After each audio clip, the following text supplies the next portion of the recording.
Hello, and welcome to the Hadassah Magazine discussion, a joint program of Hadassah Magazine and Hadassah's Engagement Division. I'm Lisa Hostein, the executive editor of Hadassah Magazine.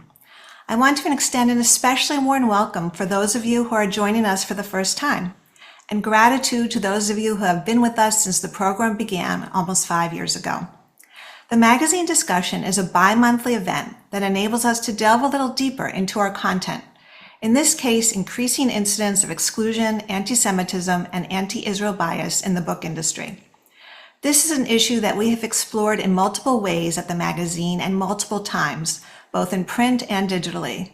What we are seeing has led us to ask this distressing question and the title of tonight's program, Are Jews Being Written Out of the Book World? To address this issue, we have convened this esteemed panel of women, each of whom can speak to this issue with authority and experience. Being deeply immersed in this book world, all of our guests have both the drill down and bird's eye view of what has happened in the last few years, and especially since October 7th. We'll talk about your experiences, what you are seeing and hearing, and your effort to counter what is happening to American Jewish and Israeli authors. I do, however, want to note from the outset that what is happening in the Jewish book world is by no means all doom and gloom. We are fast approaching Jewish Book Month, which is the month before Hanukkah and therefore begins this year on Sunday, a time to highlight, promote, and take pride in Jewish books. And despite the challenges, there is still much to celebrate.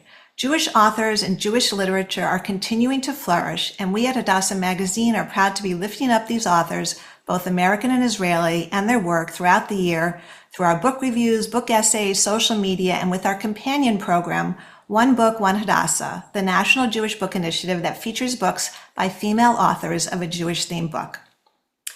Before we begin, I want to thank those of you who are already Hadassah members and donors. Hadassah, the Women's Zionist Organization of America, is the largest Jewish women's organization in the United States. The group's mission is to effect change and advocate on such critical issues as ensuring the security of Israel, combating antisemitism, and promoting women's health care, including reproductive rights. Also, of course, to support Hadassah's 2 world-class hospitals in Jerusalem, as well as Youth Aliyah villages that help at-risk children, and Young Judea, the Zionist youth movement.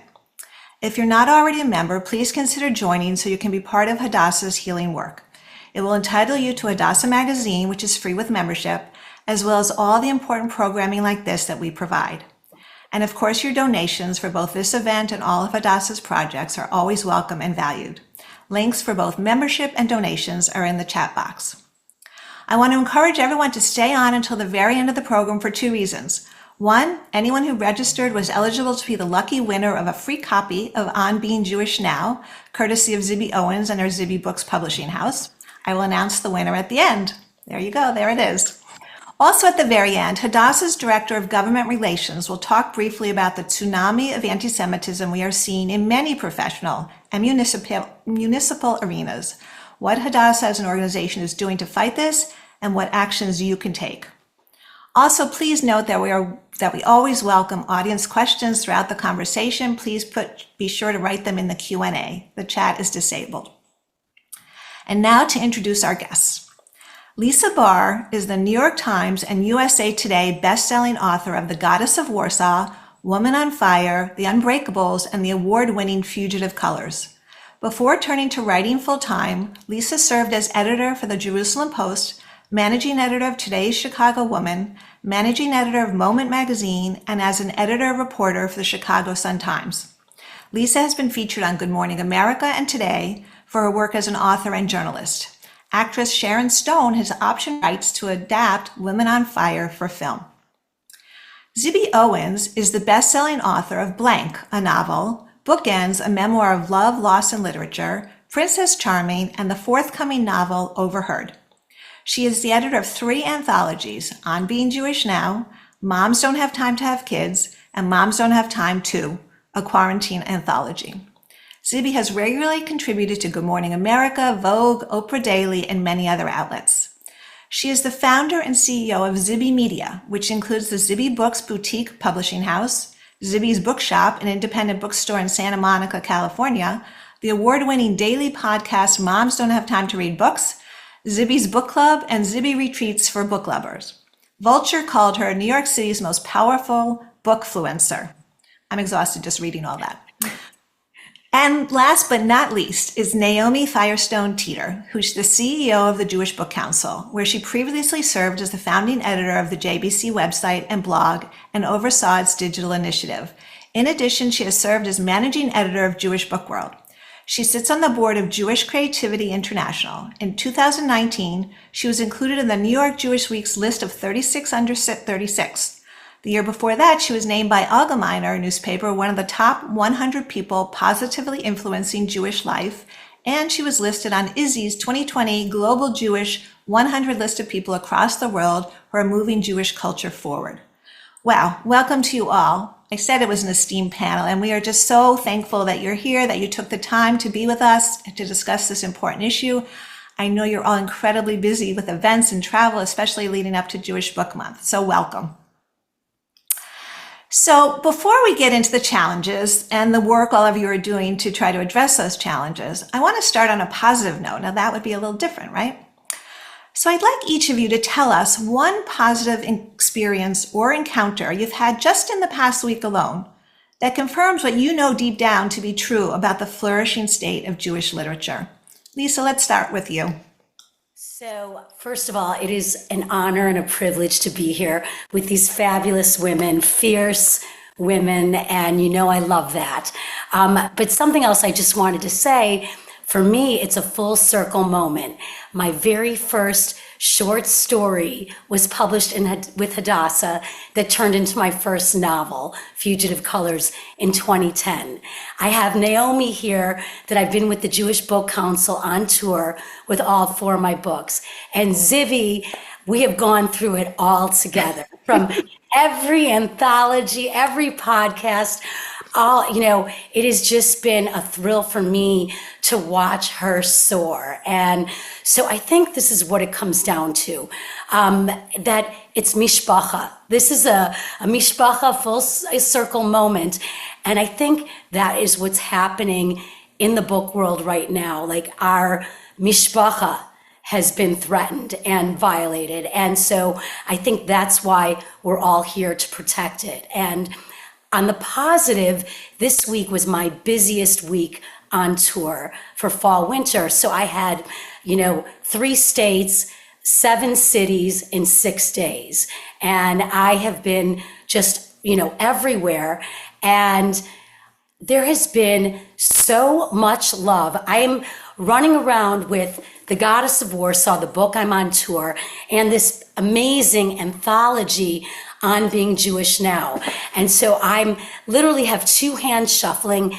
The reception for both books have been wonderful. And I think for me, that is giving me the fuel to go on, to keep firing away in this very, very difficult climate. And just one thing to add, after all my book events, I have had, and I'm lowballing here, but at least 50 different people say, wow, the anthology, the story of the Warsaw Ghetto Uprising, which is the background of my book, has really made me come out of my own shell and stand up and stand strong against various anti-Semitic things that might be happening in their lives. And so that kind of gratitude and that kind of, call to action for me has been really positive, and especially this week. That's so encouraging. And again, it's hard for me to take a breath when I think about all that you've been doing just in the last week alone. So it's good, and keep it up. Take a few rests in between. Zibby, how about you? A positive encounter or experience? Mine also come from events. It's been a big events week for me as well. I was at the Stryker Center, Bedford Playhouse today at the Illuminate conference. And in every event I'm doing, not only am I reuniting with my sort of found family of contributors who are so amazing, the 75 people who jumped up at the chance to be in this anthology and have been saying yes to everything ever since, but also the people in the audience who have across the board been listening with rapt attention, being so kind to each other and really feeling like a community. There is nothing that I've experienced that has drawn people together until they like fought for the remaining books. But aside from that, it's been amazing. And I kind of made a joke as I was looking at it, this sold out room at the Bedford Playhouse. And the event was called, On Being Jewish Now. And I was saying, 2 years ago, an event about On Being Jewish Now would never be at the Bedford Playhouse. It would be at a synagogue, like at 2 o'clock on a Tuesday, and attended by like 12 people maybe. And now it's like you can't even get in because we all need to be part of this. We are basically like leading town hall meetings of Jewish people and concerned allies around the country. And to me, it is inspiring and amazing to feel so deeply a part of this community that I knew was there, but had never felt so intimately. So it has been incredibly uplifting during a very dark time. That's wonderful. That's wonderful. Naomi, you've also had a few events this week. It's a particularly busy week. Tell us your experience. Yeah, and very similar to the two of you, we have been jam-packed with events. And in particular, we are coming off 4 days of our annual JBC Writers Conference that brought together the whole of the literary ecosystem for us. It brought together authors, it brought together readers, it brought together our publishing colleagues, it brought together our partner organizations in the field who were there to learn from each other, to support one another, to network, to workshop, to share one another's stories and say that we're committed together as a unified group to supporting Jewish authors, Jewish storytelling now and for years to come. And we covered every topic imaginable, from demystifying publishing and talking about the writing process to specific topics around Jewish life and experience, to antisemitism in the literary world and writing after 10/7. In fact, my two wonderful ladies on the panel with me both were on panels with us over the past few days. And it was just so meaningful to all be together and say that we have a united front in this way. And I'll just add one more piece, which is behind the scene, we are hearing from so many partners, people we expected and people we didn't expect, who want to work together right now to build bigger, more impactful platforms to ensure that Jewish books are published and that they are reaching readers everywhere. And that is so energizing. And I hope that also gives a morale boost to all the writers out there, that we are all working together to get this done. That's wonderful. I think we do have a lot of writers in our audience, prospective writers and, aspiring writers and published writers who are having some challenges. So let's step back for a second. I think it's really important for our audience to understand that the exclusion and discrimination and anti-Semitism that we're seeing in the publishing world didn't just start on October 7th. It started long before that. So I want each of you to describe when you began to realize that this was more than just a one-off incident, and how that revelation and what you did with it kind of shifted and influenced your work going forward. How did it change your work? Zibby, why don't you start?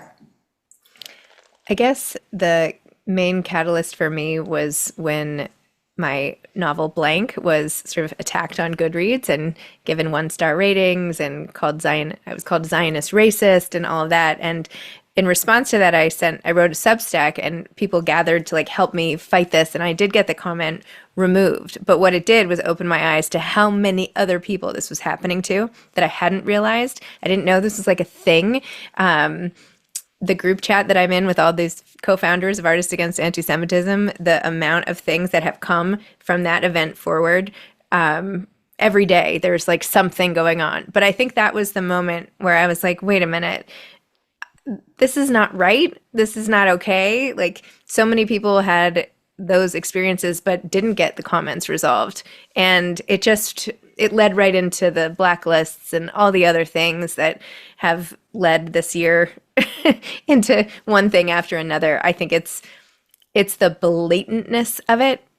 And I think the most devastating to me has been when authors that I have respected in the past or interviewed even or considered myself friendly with or whatever, who have so drastically turned against us. It has, I guess, when the first one of them fell, so to speak, was another moment that really turned the tide for me.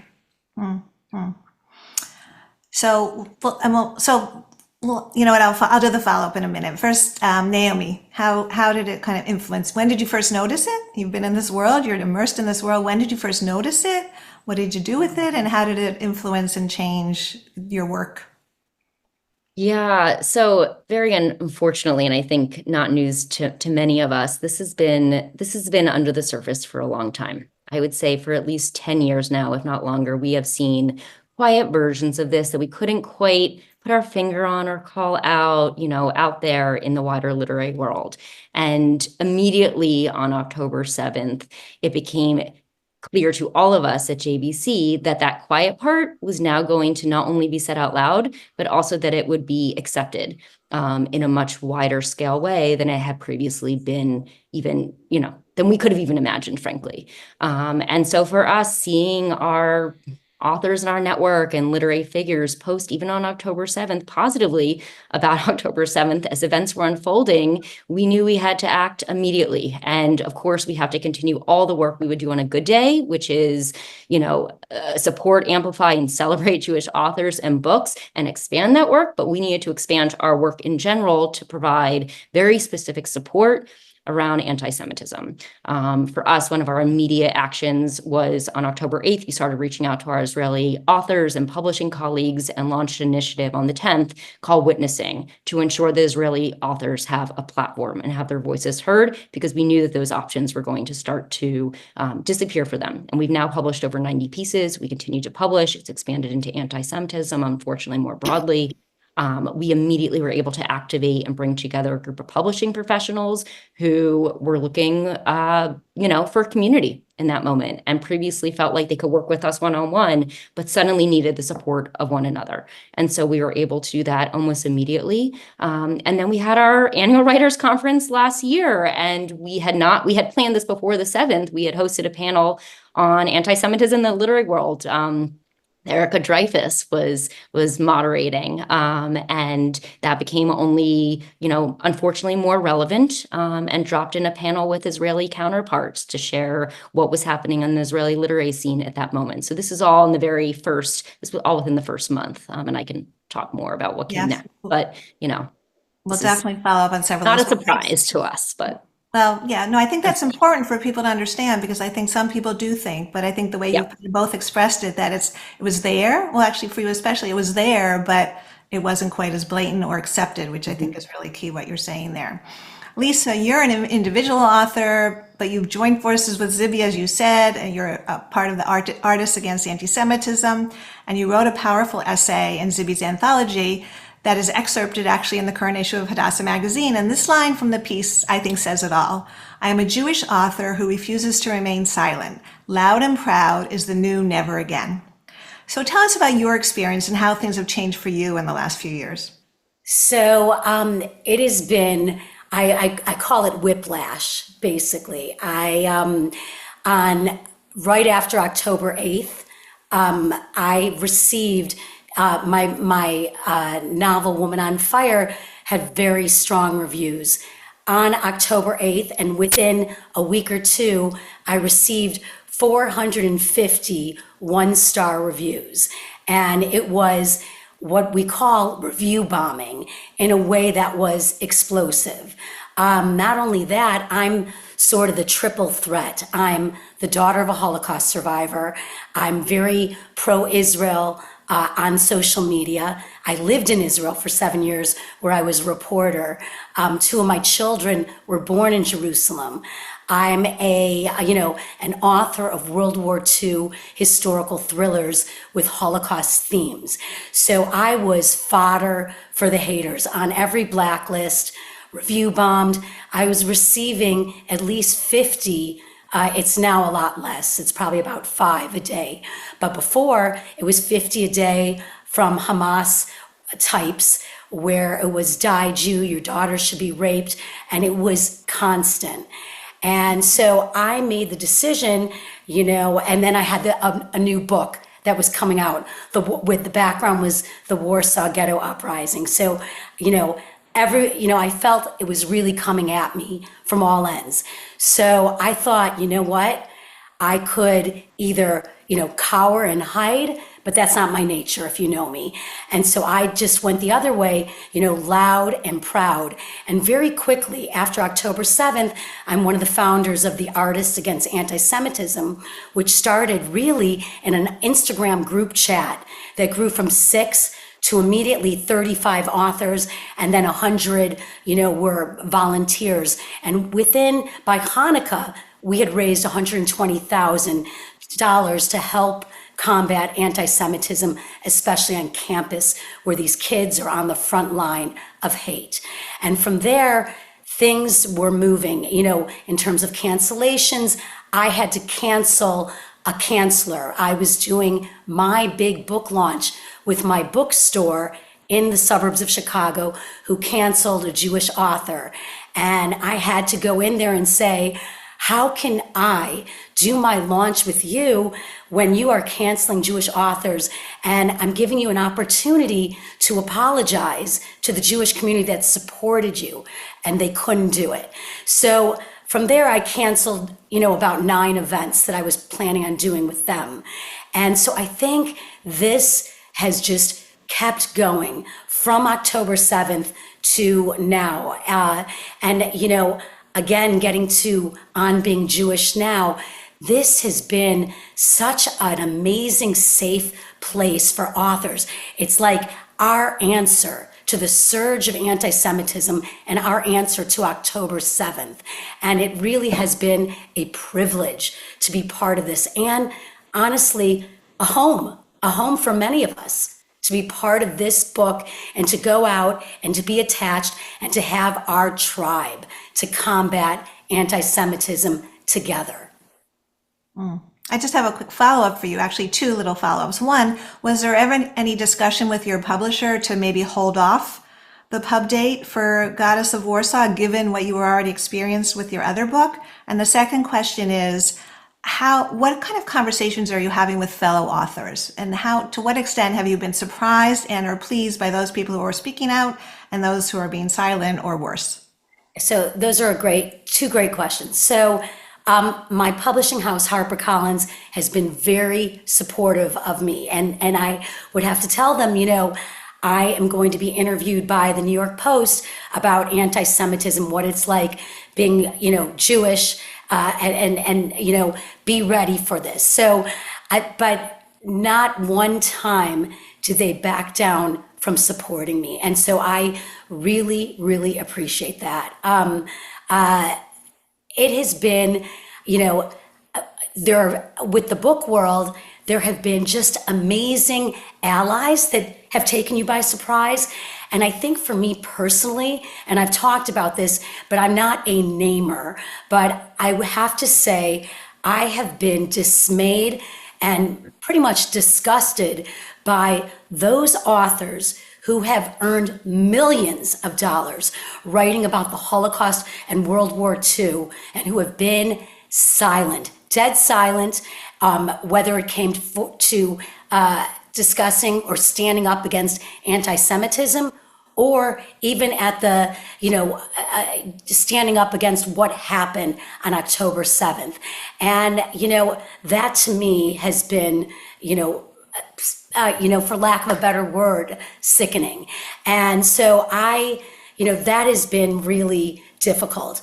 But on the flip side, the amount of authors that are joining hands, using our words to make a difference, to stand up to authors like Sally Rooney, who has made it her mission, and I can say I love her work, but now I probably will not be reading any of her new stuff, just to be perfectly transparent, but making it her mission to bring, thousands of authors or supporters together to not support Jewish authors or those who support Israel or Israeli authors. And that we cannot allow.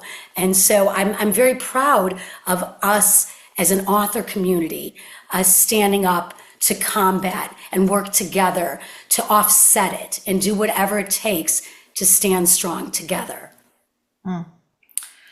It's really devastating what you're experiencing personally, right? We hear this, but to actually hear the accounting directly.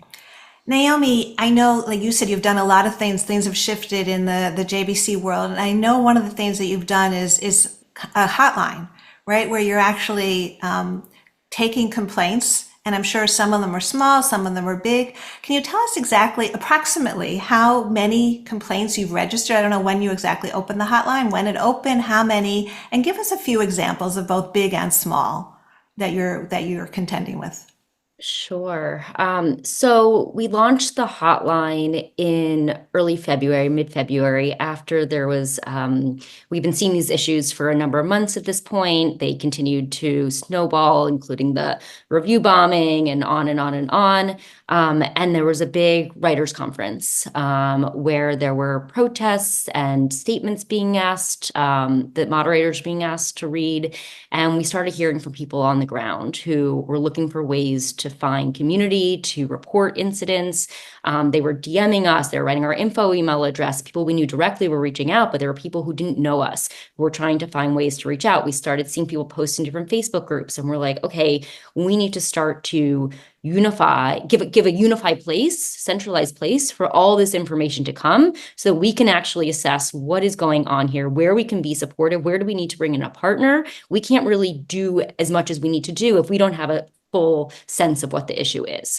And so we launched this hotline, and to date we have likely over, I think it's over 300 incidents that have been reported. Some of these are reports that include multiple incidents, actually. Some are duplications, but we're probably about 300, 350 at this point. As far as the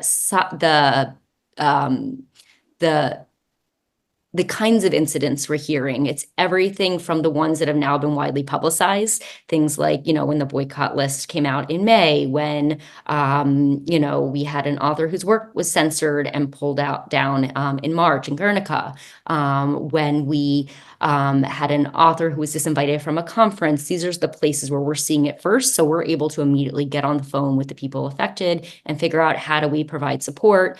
We talk to our partners behind the scenes. Do we need legal support? Do we need media support? Crisis communications? What does this person need specifically? And then, in some of the cases, they've made their way to the wider media stage. And then we've heard from students who were pushed out of their literary journals for being Zionists, which actually led us to create an MFA support group as a companion to some of the other work we're doing, provide people in need who are emerging and starting off in their careers with a specific safe space that they could be in with fellow writers who want to talk about the issues they were seeing, but also just find a supportive writing community. They want to write their books. They want to get published. And so that's another kind of example that we're seeing. And then people write into us frequently too when they see issues in different books. When they see something on Instagram, there's an account called XOXO Publishing. I don't know if anyone here follows it, but they are constantly,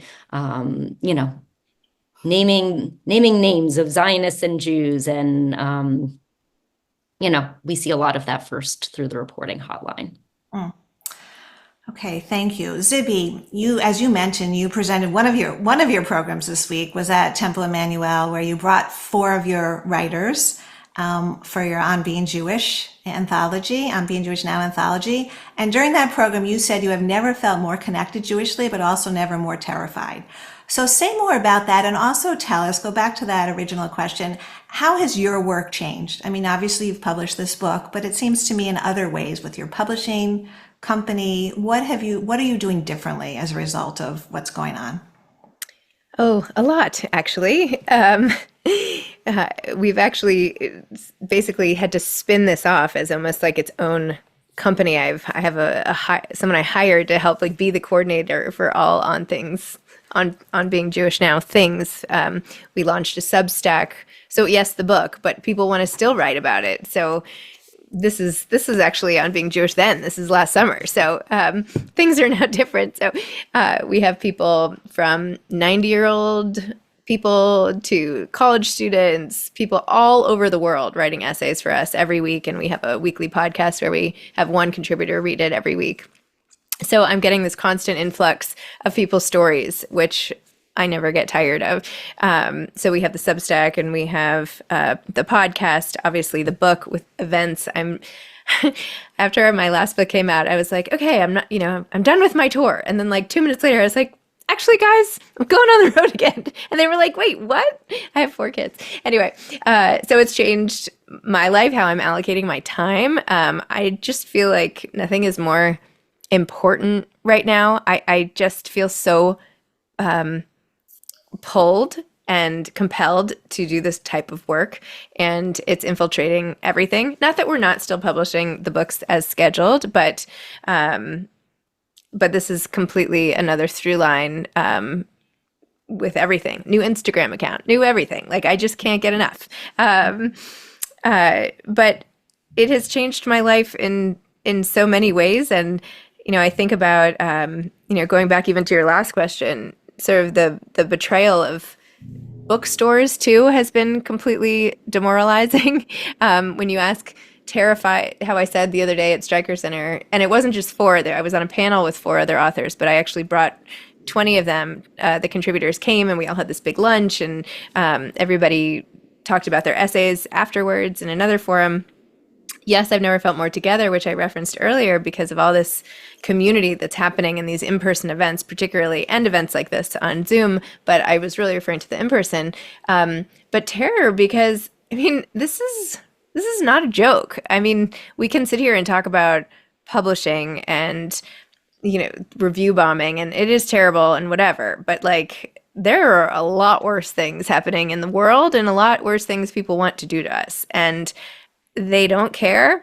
And it doesn't matter that it's not rooted in fact, they've taken this narrative that has been systematically planted in our country by Hamas, and the brainwashing has worked on so many people, and it is terrifying because normal values and morals are not applying here, as we saw just in one day on October 7th, but so many more things. And this is real, and it is terrifying. And all we can really do is keep speaking out, give people concrete things to do, because in the face of deep uncertainty, people need things that they can feel in control of, even if it's as simple as joining a Zoom on an evening when they could be doing something else. That makes people feel good and feel reassured. But this is a international, global, massive crisis,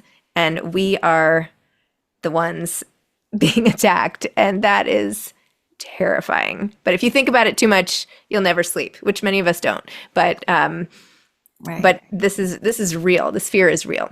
Can I just respond to something? It's so interesting because, I feel like, my book, with the Goddess of Warsaw, that I'm actually looking to my character, who's kind of this resistance fighter who, her war never ends. I'm looking to my own character to give me inspiration for various things that I'm doing. I'm like, I think, okay, what would Bina Blonsky do? And it's crazy.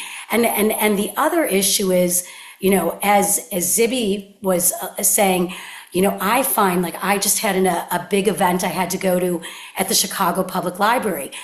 When would I have ever called ahead and say, hey, can we hop on a quick call?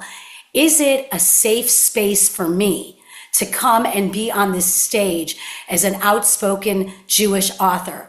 Am I going to be okay with this? Is this going to be okay? What can I expect? Will one of the other speakers start going off on an anti-Israel, anti-Jewish rant? And I have to say to myself, what am I going to do in this situation? And who would have thought in 2024 that this is going to be the thing that many of us have to do and check out? The security, all, various things that you never would have thought would be part of your world as an author right now. Mm-hmm. One of the challenges in all this, it seems to me, is how you quantify. Again, you all have the personal experiences, which we know, and they're terrible, but how do you quantify the degree to which this is actually impacting the number of Jewish books that are being published the authors who are being excluded, right? So can any of you actually assess whether there's been a decline, knowing kind of what's come out in the last year, which obviously was in the pipeline before that, but also maybe what's in the pipeline ahead? Naomi, do you have a Yeah, sense of that? yeah, absolutely. It's obviously a tricky situation because of what the publishing, process looks like and the timeline. And this year we had a record number of authors participate in some of our programs, but that's of course reflective, as you noted, you know, of acquisitions made several years ago. But what we are hearing is from people on the ground that they are getting a sense based on what they're seeing their colleagues post, their fellow authors colleagues and authors post on social media, that going into a pitch meeting is going to feel a little different than it did a year ago or a year and change ago. And do they have the courage to pitch a book that they previously wouldn't have thought twice about? And does someone who is an agent feel like they're going to be able to take on a book or a topic that, again, previously would have been a no-brainer because they are also getting a sense of the climate and that this issue is continuing to expand. And so the way we're thinking about it is there isn't an immediate issue in that regard. Publishing houses are still publishing Jewish books, but we see what is to come. We are thinking 3-5 years down the road. What do we need to start doing right now to ensure a healthy Jewish book pipeline for years to come? So that means supporting our publishing community, making sure they have the tools they need to stay in the industry, that they have support they need to have courage to go into those meetings confidently and pitch those books. We want them to be decision makers. Some of them are right now, of course, but we hope people will stay in the field and they will have the community they need to continue to grow and acquire Jewish books and authors. We actually just launched a marketing grant initiative that I'll share in the chat in a moment, where we're going to be awarding $18,000 to $36,000 for individual books that are going on submission right now to give them a little bit of an extra boost and some courage going into the field. We want to ensure that the future that we're seeing as a possibility does not occur. And we're also, I think all of us here at the Zoom table, we are making sure these books are bought, that they're being read. We all have a lot of power to ensure that these books will continue to be published by buying them and going to these events and doing everything we can as a reading community to ensure that Jewish books continue to have a home in the publishing industry. So when you say you're giving this grant, it's to the authors. How is that supposed to help them kind of get books published? So here I'm going to share with, oh, you have it here. Great. So it's going to be going, it's mostly for agents who are going out on submission right now, who have books that they are looking to bring to different publishing houses, but need a little bit of an extra boost to help them in that process. Okay. I want to talk a little bit about the experience of Israeli authors. We don't have an Israeli author represented here, but both Zibby and I hosted Lihi Lapid recently at events. So Lihi Lapid, some of you may know, is a celebrated author from Israel. She's recently released a book in English, her first one that was published overseas in English, called On Her Own. And she signed this huge deal with HarperCollins because at the time her husband was prime minister and they thought, oh, this is going to be a big name and a big splash. And what happened, it was published in March and landed basically with a big thud. And Zibby, I know she told the story on your stage, and then I took advantage of you bringing her over and I brought her to Philadelphia this week where we had a really wonderful program as well. And she basically tells a story that HarperCollins couldn't find one single bookstore in all of New York City to have a launch and signing for her. So, it seems that the Israelis, and I think they're not always aware that this is happening in with American Jewish authors as well. And I think that's an important education for them. But Israelis seem to be getting it worse. And that, of course, was before the boycott letter was issued with 1,000, some signatures, basically calling, as one of you alluded to, the, boycott of the entire Israeli literary scene. So what are you seeing? What kind of conversations are you having with Israeli authors? And what can be done about that? Anybody want to tackle that one? immediately I was like, come to Santa Monica to my bookstore. You have an open invitation. Um, you know, Israeli authors, ha the boycott is so it's hard to even believe that it happened, that it's okay, that there are no checks and balances that say like, oh no, wait, like this is not cool. This can't happen today. You can't just like say this about an entire people or country, and yet everyone's getting away with it. Like everything else these days. It's just unbelievable. I think Israeli authors are very scared, and they are feeling, perhaps rightly, I don't know, that they have. I mean, I can't speak to it. I'm not an Israeli author. I really am basing this on Lee Lapid and a couple other Israeli authors who contributed to the book. But, you know, understandably, they feel a lot of fear and apprehension, and it's not fair. They're super talented, amazing authors, and it's just blatant discrimination, which I thought we all agreed was not a good thing, but in this case it is, apparently. So anyway, I don't mean to get upset, but it's so I get enraged at what is happening, and how not just by the perpetrators, but by everybody else who's allowing it to fester and not say anything. That drives me crazy as well. You know, I'm going to shift because we are running out of time and we have a lot of good questions. So I'm going to hold mine, which I always hate to do, but sometimes I do that anyway. A couple of questions. So many traditional publishers and most literary agents state online that they prefer marginalized voices, but we know that doesn't include Jewish voices. Do you have a sense at all that that will change? Any of you? For whatever reason, Jewish people, Jewish authors, we are not included in DEI efforts. We're not included as a marginalized voice.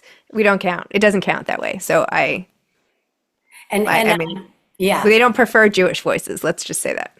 yeah. Yeah. And just to add to that, I think a lot of Jewish voices and Israeli voices it's to be published in Europe right now is completely off limits. Like that has really, really taken a hit. The European publishers are really just out there up front. We're not bringing this on right now. This being us. Do you have any advice for freelance writers who are being kicked out of social media groups and are losing access to work opportunities? Like I said, I think there are a lot of writers on this program and they're all looking, you know, for advice. And I guess you have some initiatives going on, but what do you tell these people? There are good places. There are places that are giving Jewish writers opportunities all the time. Look for your friends.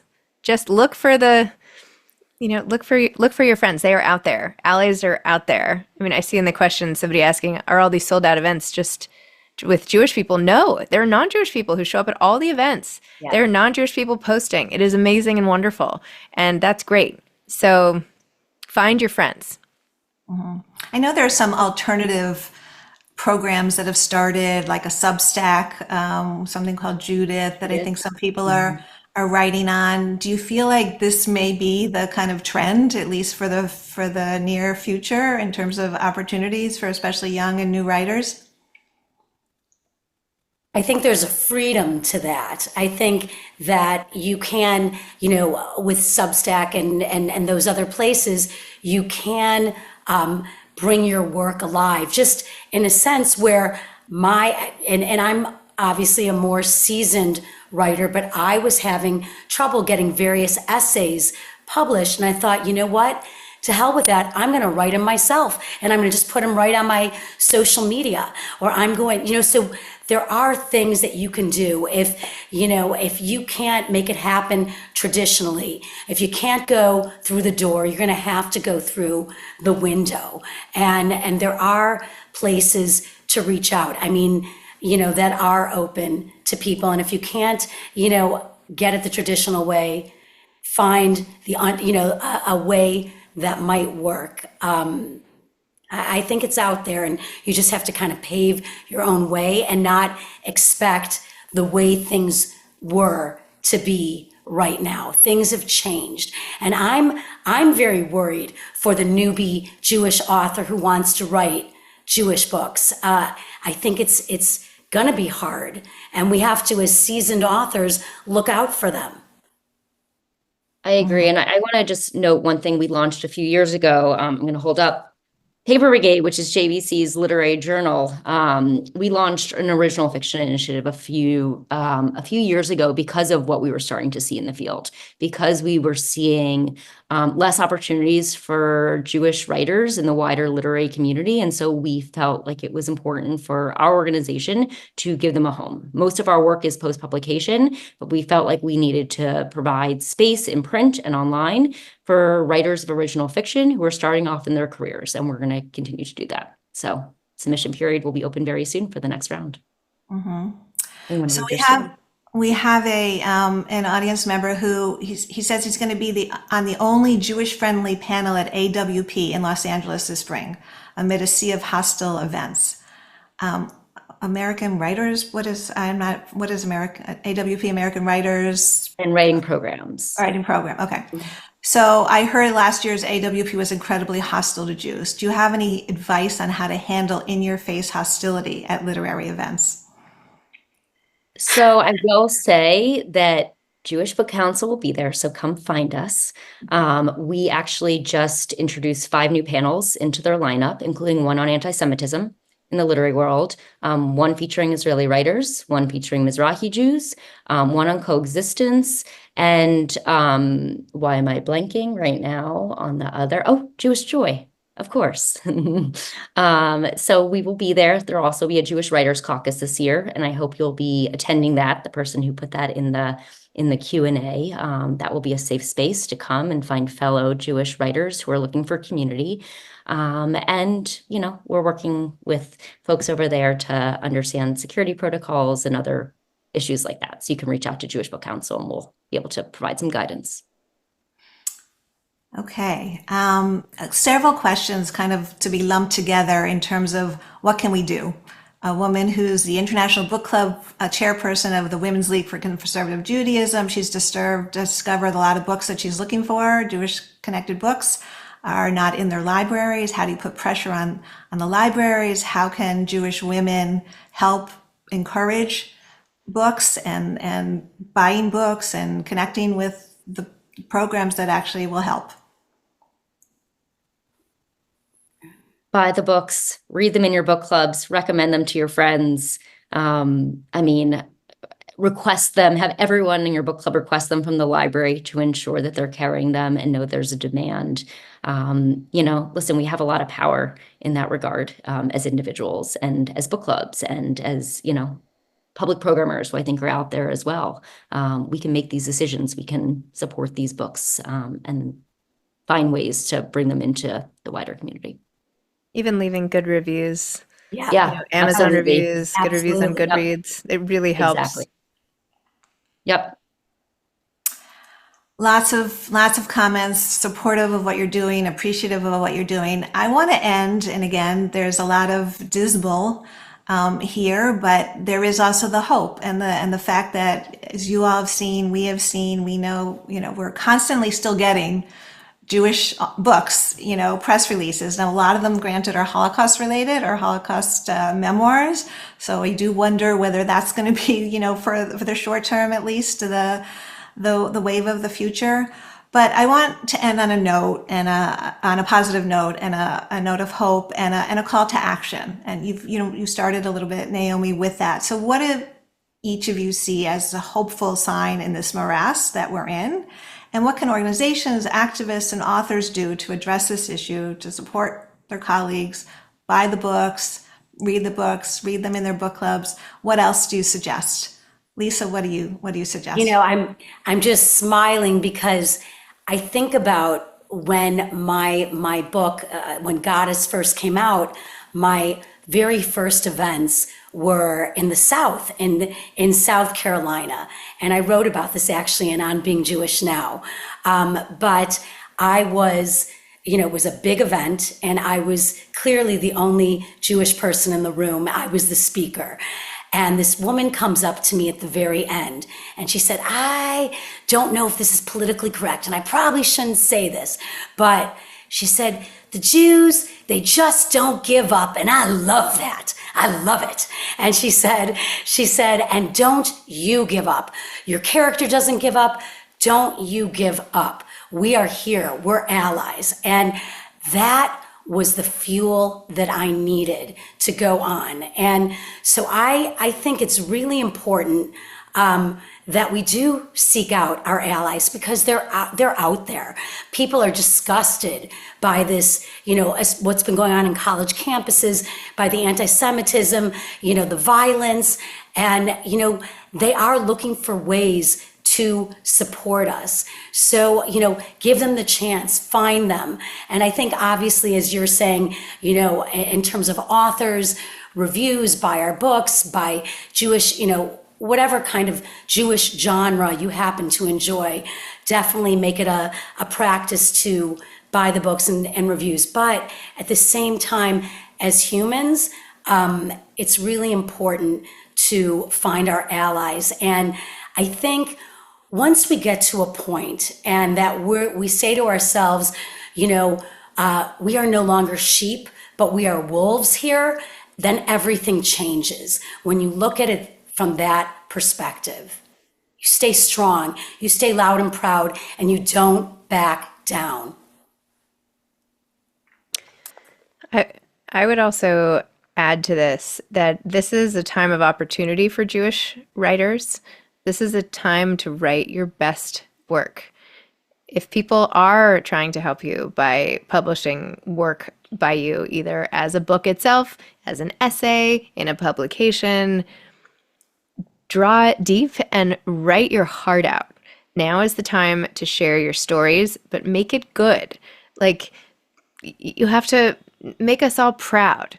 Get a couple extra sets of eyes on what you're writing. Workshop your pieces. Make sure that this book topic is the one that you want to hang your hat on. Just try even harder to make what you're doing sing, because it is that important. So I would say, do not stop. If you feel like book publishing is too hard, it's always hard. It's still hard. I had a book rejected today. I mean, it just does not end, So that is something that is always the case. Find your voice and share it wherever you can.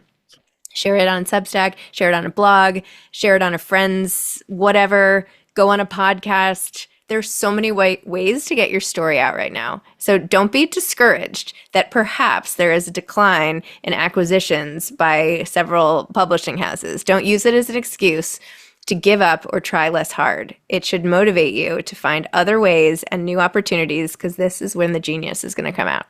Absolutely. And I'll mention that, know that there are people and organizations behind the scenes that are building bigger platforms.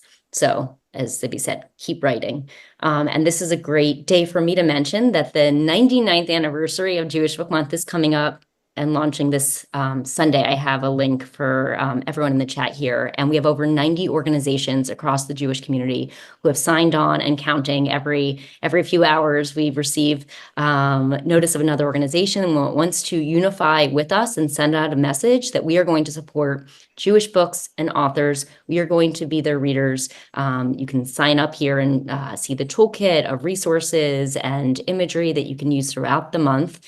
And I'll say that, the program was founded by an incredible woman named Fanny Goldstein in 1925 at the Boston Public Library.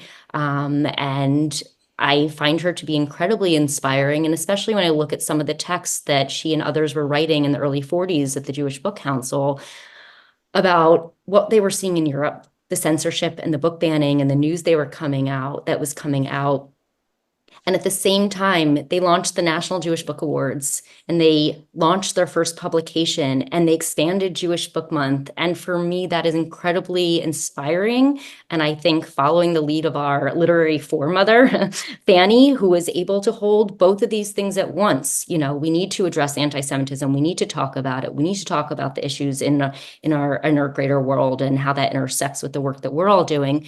And we also need to celebrate our Jewish identity and our Jewish heritage. And we need to write books and find their readers. Well, that's a great note to end on. And of course, Hadassah Magazine and Hadassah are partners with you in Jewish Book Month. And as we said, you and we are promoting Jewish books, and all of us here are really involved in this endeavor. I encourage everybody to stay on, but I do want to thank Zibby, Lisa, and Naomi for really an enlightening, insightful, and very important conversation. I know you all have to go, but I want to say goodbye to you and ask everybody to stay on. Thank you so much. Thank you. Thank you to everybody for listening. I really appreciate it. Yeah, me too. Thank Thanks you for having me. Questions and for everything you do. This group of women, especially what you do for authors and books, it's just spectacular. So I appreciate this crew right here. Right. Well, it's a great crew to get together, and we appreciate it. We'll bring you back maybe, I don't know, next year, and everything will be different, right? We can only hope. We can only hope.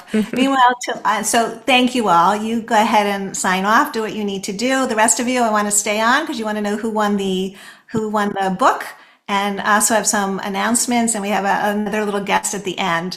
But I also just want to say that you all have, I mean, this is honestly the most questions we have gotten for any program. So I'm sorry for all of your questions that I couldn't get to. It's always better to leave people wanting more, but we will send some of those questions to the authors. There are several people are asking if there's recording, and yes, there will be a recording. You'll get that in the email tomorrow. And also we can resend some of the chat links that apparently some of you are having trouble picking up. So we will try to provide as much resource as possible. So again, I would also encourage you to buy Zibby's book, to buy Lisa's book, to do what they said, to really bolster these authors, because they're really out there on the ground in the trenches. And now I want to announce the lucky winner of the free copy of On Being Jewish Now. So everyone, as you know, who registered for the program was automatically entered into this giveaway. And the winner is Esther Palevsky. So Esther, hopefully you're with us. You should know that Ariel, our digital editor, will be in touch with you by email to ensure you get the book. And thanks to Zibby Owens Books for making that happen. Before we conclude, I also want to announce some upcoming programs. I know you're always interested in those. Our next One Book, One Hadassah author interview will be on Thursday, December 19th at 7 p.m.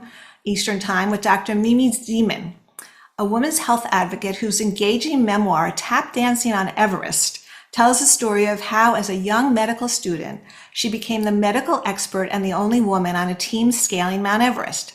It's a coming-of-age story in which she blends memories of the risky expedition with reflections on her own strong Jewish background, her meditations on risk, adventure, and empowerment. It's really a delight to read and very compelling. A little bit different. Also different will be our next in-person event. As most of you know, most of our events are virtual, but we have done 2, and now we're going to be doing our 3rd in-person event, which is always wonderful. The One Book, One Hadassah will be in West Palm Beach, Florida on Sunday, January 26th at 3:30 p.m. Eastern Time with Marguerite Fox, who's an acclaimed journalist and author of our next One Book selection, The Talented Mrs. Mandelbaum, The Rise and Fall of an American Organized Crime Boss. So this captivating book vividly resurrects a little-known figure, a Jewish woman who reigned as one of New York City's most notorious underworld criminal leaders during the Gilded Age. You're not going to want to miss that. If you're attending Hadassah's National Assembly meetings in Florida, you don't have to do anything. You'll automatically be registered. But we're also inviting all of you in the West Palm Beach area to attend. And for everyone else, a Zoom simulcast will also be available as always. So details for those options will follow. There is a link in the chat to the December event. As we close, I want to extend a heartfelt thanks to Libby Barnea, our deputy editor, who managed everything it took to convene this wonderful program and panel. Also to Leah Finkelstein, our senior and book editor, who is so instrumental in all the book-related content we provide. And the magazine's digital editor, Ariel Kaplan, who both promoted and produced this program. And a shout out, as always, to our partners in Hadassah's engagement and marketing divisions who helped make these programs a success. Okay, I now want to invite on Elizabeth Cullens. She's Hadassah's Director of Government Relations, based in Washington, D.C. who will talk for a few minutes about the tsunami of anti-Semitism we are seeing in many professional and municipal arenas, what Hadassah is doing to fight this, and what actions you can take. Elizabeth, you're here, and I'm going to go dark, and I will come back and say goodbye. Go ahead, take it away. Thank you. Thank you so much, Lisa. Thank you for inviting me tonight to close out this incredibly valuable discussion. And thank you to you and the magazine for hosting it. I'm really honored to be following the wonderfully brilliant and brave authors. Clearly, the literary world is one of just many realms where Jews and Zionists have been experiencing discrimination and anti-Semitism. And I'm here really to assure you that Hadassah has been active in countering this exclusion of Jews and Zionists on so many fronts, including in education, healthcare. And if you haven't read the magazine's great article on anti-Semitism in healthcare, please do. We've been active at the community level with ceasefire resolutions and more, and all the ways that anti-Semitism is impacting our daily lives. But as tonight's author said, we really can't let anti-Semitism go unchallenged. We can't let anything prevent us from speaking up. And each and every one of us can make a difference, and we really need your help. So the first I want to mention, there is a bill advancing the Anti-Semitism Awareness Act, which is the critical next step we need to address the alarming surge in anti-Semitism in education. This bill will help ensure that the Department of Education uses the IHRA definition of anti-Semitism when it investigates the hundreds of complaints that it's receiving. Join Hadassah in urging senators to support the AAA's inclusion as part of a must-pass bill this year, and we'll share the link in the chat and in the materials to follow. And then, as we learned from tonight's authors and Hadassah's own Everyday Anti-Semitism survey that we just closed out, whether someone experiences anti-Semitism directly or indirectly is deeply personal and affects us greatly. Please stay tuned for our upcoming report. And when you see it, please publicize our findings. And I also want to add that we've been working with Hadassah leaders and supporters across the country, providing guidance, connections, and resources to challenge the kinds of anti-Semitism and anti-Israel actions you're seeing in your professional associations, unions, or communities. And if you need assistance in standing up to this, please reach out to us. And of course, keep speaking up and speaking out in any way you can. And we'll be including some of Hadassah's resources as a follow-up. And please contact us at combatantisemitism@hadassah.org if you have any questions. Now, something else I want to mention today, because I believe some of you may have some questions. U.S. law currently provides a process for designating an organization as a terrorist organization. But today, the House of Representatives voted to pass a bill called the Stop Terror Financing and Tax Penalties on American Hostages Act. This legislation would grant the Secretary of the Treasury the unilateral power to investigate and effectively shut down any tax-exempt organization, including organizations like Hadassah, by stripping them of their tax-exempt status based on a unilateral accusation of wrongdoing. This bill would circumvent the existing process and, like I said, give the Treasury Secretary sole power to make this determination. So our concern was really imagine that an administration would strip Hadassah of its charitable tax status because we're advocating on one of our key priorities, whether it's reproductive rights, democracy, or Zionism. And that type of retribution we thought would be feasible if the legislation were to become law. We thought this legislation wasn't the answer, and we joined many Jewish organizations in opposing it. So I just wanted to explain that for anyone who is interested.